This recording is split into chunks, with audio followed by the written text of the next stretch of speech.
भारत जोड़ो यात्रा के दौरान कन्नड़ फिल्म केजीएफ चैप्टर 2 के संगीत के कथित अनधिकृत उपयोग के लिए एमआरटी म्यूजिक लेबल द्वारा दायर एक शिकायत के बाद बेंगलुरु पुलिस ने कांग्रेस नेता राहुल गांधी और पार्टी के कुछ अन्य नेताओं के खिलाफ मामला दर्ज किया है। शिकायत में आरोप लगाया गया है कि कांग्रेस पार्टी ने भारत जोड़ो यात्रा के दौरान कॉपीराइट एक्ट का उल्लंघन करते हुए बिना अनुमति के फिल्म के गानों के साथ 2 वीडियो पोस्ट किए थे। कॉपीराइट अधिनियम, सूचना प्रौद्योगिकी अधिनियम, भारतीय दंड संहिता के प्रावधान के तहत यशवंतपुर पुलिस स्टेशन में कांग्रेस के राहुल गांधी, जयराम रमेश, सुप्रिया के खिलाफ प्राथमिकी दर्ज की गई है।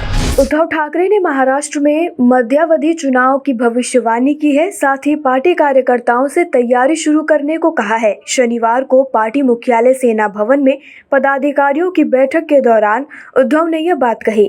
उद्धव ने कहा है कि महाराष्ट्र में राजनीतिक उठापटक इस बात का संकेत दे रहा है कि राज्य में 2024 से पहले विधानसभा चुनाव हो सकते हैं। शिवसेना के मुख्य प्रवक्ता अरविंद सावंत ने बैठक के बारे में संवाददाताओं को बताया कि उद्धव ठाकरे ने राज्य में जल्द ही मध्यावधि विधानसभा चुनाव की भविष्यवाणी की है और कार्यकर्ताओं से तैयारी करने को कहा है।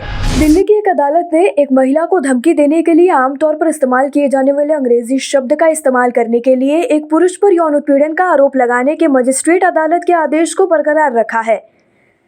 अदालत ने पाया कि शख्स ने अपमान करने के इरादे से शब्द का इस्तेमाल किया था। दरअसल अदालत साल 2019 में एक महिला के साथ अभद्र व्यवहार के मामले पर सुनवाई कर रही थी। अगस्त 2022 में निचली अदालत ने शख्स के खिलाफ महिला को कथित तौर पर धमकाने और दुर्व्यवहार करने के तहत आरोप तय करने का आदेश दिया था। महिला अदालत ने उसके खिलाफ आईपीसी की धारा 354A, 509 और 506 के तहत आरोप तय किए जाने के बाद आरोपी ने सत्र न्यायालय का रुख किया था। हिमाचल प्रदेश के लिए भाजपा ने अपना घोषणा पत्र जारी कर दिया है। इसमें वादा किया गया है कि विधानसभा चुनाव में जीत मिलने पर हिमाचल प्रदेश में यूनिफॉर्म सिविल कोड को लागू कर दिया जाएगा। इसके लिए एक कमेटी बनाई जाएगी जिसकी सिफारिशों के आधार पर यूनिफॉर्म सिविल कोड लागू किया जाएगा। देश के 6 राज्यों की 7 विधानसभा सीटों पर हुए उपचुनाव के नतीजे आज आएंगे। इसमें उत्तर प्रदेश की गोला, गोकर्णनाथ, बिहार की मोकामा और गोपालगंज, महाराष्ट्र के अंधेरी ईस्ट, तेलंगाना के मुनुगोडे, ओडिशा की धामनगर और हरियाणा की आदमपुर विधानसभा सीट सभी शामिल हैं। इन सीटों पर बीते गुरुवार को मतदान हुआ था।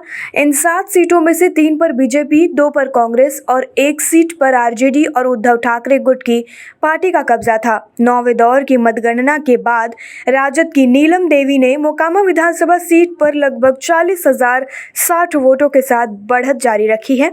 वहीं बीजेपी की सोनम देवी को अब तक लगभग 27,060 वोट मिले हैं। अब खबरें पाइए सबसे पहले हमारे मोबाइल न्यूज एप्लीकेशन पर। एंड्रॉइड या iOS प्लेटफॉर्म पर जाइए, HW न्यूज नेटवर्क को सर्च कीजिए, डाउनलोड कीजिए और अपनी सुविधानुसार भाषा का चयन कीजिए। खबरों की भीड़ में अपने काम की खबर पाते रहिए।